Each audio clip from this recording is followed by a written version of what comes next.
Nia Ramadhani pakai kostum Wonder Woman, penampilannya banjir komentar. Nia Ramadhani pamer foto pakai kostum superhero, Wonder Woman, istri Ardi Bakri banjir komentar.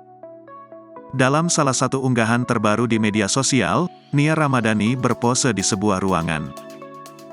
Pakaiannya sudah lengkap menyerupai tokoh superhero Wonder Woman. Hanya saja, Nia Ramadhani mengenakan celana panjang untuk bagian bawahannya. Rambutnya pun tak dibiarkan terurai, melainkan dikuncir kuda.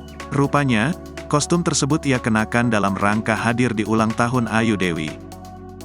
Hal tersebut terungkap dari caption Nia Ramadhani di Instagram.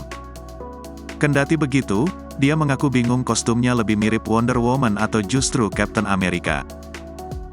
Untuk ulang tahun si Maleficent bak @mersayu Dewi aku pakai kostum, yang aku pun kurang yakin, aku ini Wonder Woman atau Captain America ya, tulisnya. Unggahan ini pun kemudian dibanjiri dengan pujian dari netizen. Sebelumnya Nia Ramadhani mengungkap usahanya makin percantik diri adalah agar suaminya tak selingkuh.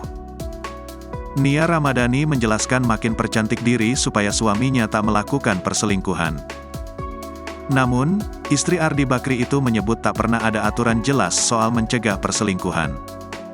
Nia pun menceritakan kala itu ia pernah ribut dengan Ardi karena ia lebih nyaman berkumpul bersama teman-temannya daripada sang suami.